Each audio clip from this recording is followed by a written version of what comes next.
सबसे संवेदनशील सवाल, क्या चुनाव आयोग पूरी तरह निष्पक्ष है? 272 पूर्व नौकरशाहों, जजों और सैन्य अधिकारियों ने राहुल गांधी की बयानबाजी को लोकतंत्र के लिए खतरनाक बताया है।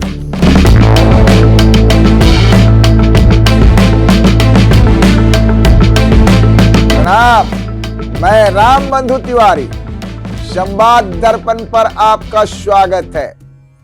यह एक ऐसा मंच जहां हम सिर्फ खबर नहीं बताते, उस खबर की आत्मा में उतरते हैं। और आज का विषय सीधा लोकतंत्र की जड़ को छूता है।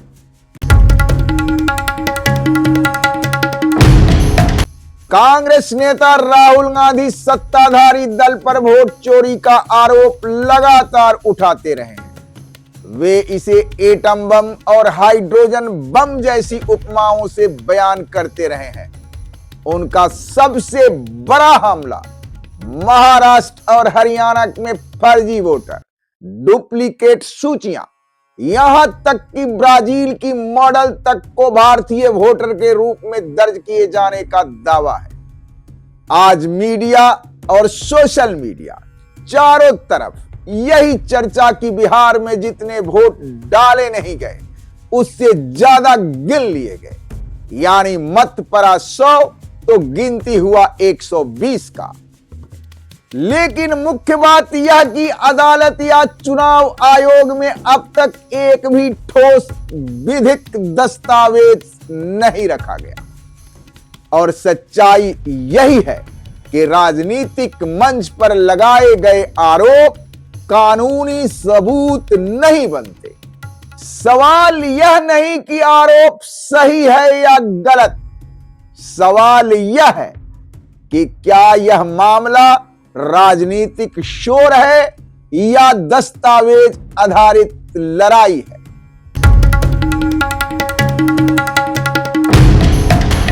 एक और बड़ी घटना, 272 पूर्व नौकरशाहों, जजों और सैन्य अधिकारियों ने राहुल गांधी की बयानबाजी को लोकतंत्र के लिए खतरनाक बताया है। दोस्तों, यह सिर्फ आलोचना नहीं, यह एक संकेत है कि जब बिना सबूत संस्थाओं पर हमला होता है तो देश यह महसूस करता है। यह वह वर्ग है जो सत्ता भी नहीं, विपक्ष भी नहीं, ये लोग सिर्फ संस्थाओं की गरिमा पर बोलते हैं। इसलिए यह आवाज हल्की नहीं है।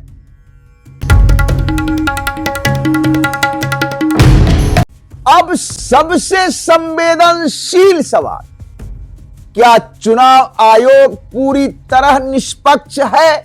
मुख्य चुनाव आयुक्त की नियुक्ति एक समिति करती है जिसमें प्रधानमंत्री, नेता प्रतिपक्ष और एक केंद्रीय मंत्री।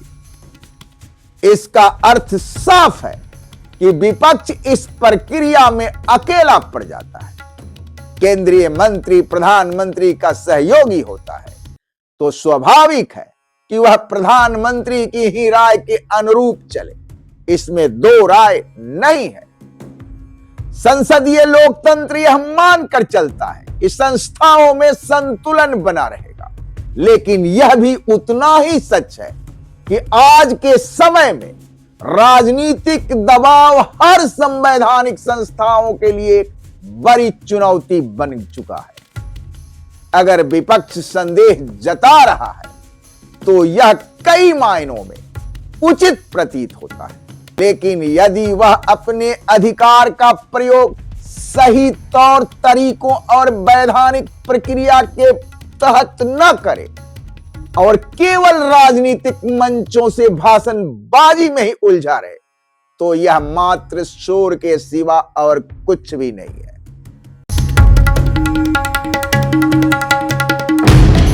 दोस्तों, यहां सबसे बड़ा प्रश्न विपक्ष पर आता है।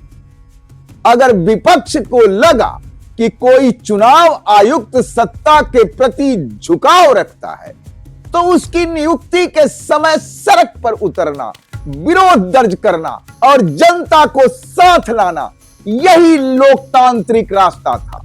लेकिन तब आवाज धीमी रही और जब परिणाम सामने आया, आवाज तेज हो गई।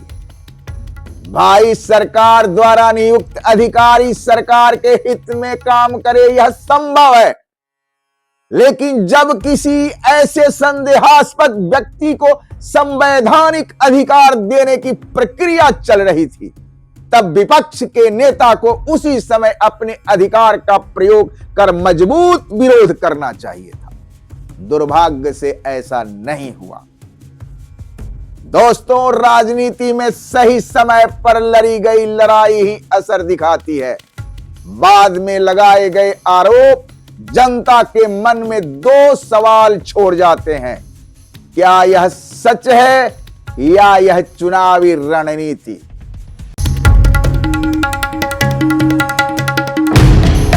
राहुल गांधी के आरोप गंभीर है, लेकिन गंभीर आरोपों की जगह अदालत होती है, न कि सिर्फ कैमरों की रोशनी। अगर हजारों फर्जी वोटर हैं, अगर डुप्लीकेट लिस्ट है, तो दस्तावेज जमा कीजिए, कानूनी लड़ाई लड़िए और जनता के सामने प्रमाण रखिए।